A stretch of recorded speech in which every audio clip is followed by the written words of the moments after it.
Chers amis, nous approchons maintenant de la fête de Pâques.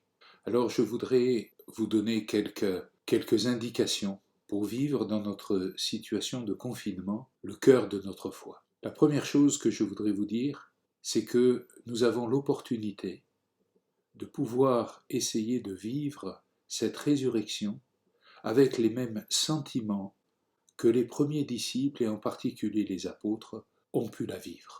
Nous sommes confinés.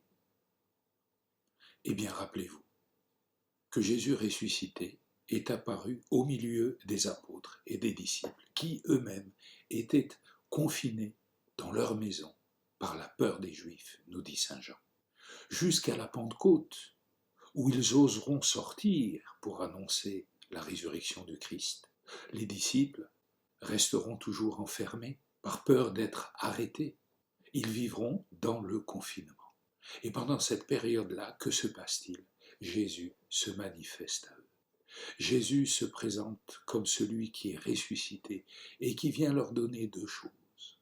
La paix soit avec vous. Et le pouvoir aussi du pardon. Ceux à qui vous pardonnerez, ils seront pardonnés. Alors, je vous invite à vivre ce temps de Pâques comme l'opportunité, dans le confinement, de laisser Jésus venir se rendre présent et de recevoir la paix qu'il nous donne, et de mettre en œuvre la miséricorde dont il nous a fait les ministres, au nom de notre baptême. D'une manière peut-être plus précise, prenons pendant ce temps notre Bible pour relire le récit des apparitions de Jésus, afin que nous puissions nous aussi laisser notre cœur être saisi par cette joie de sa présence.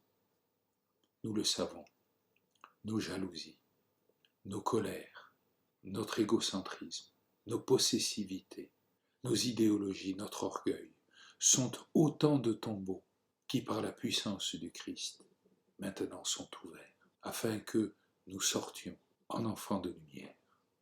Eh bien, que le Christ ressuscité nous aide à vivre cette transformation, à renouveler notre baptême. Oui, il est ressuscité, il est vraiment ressuscité. Alléluia. Bonne fête de Pâques.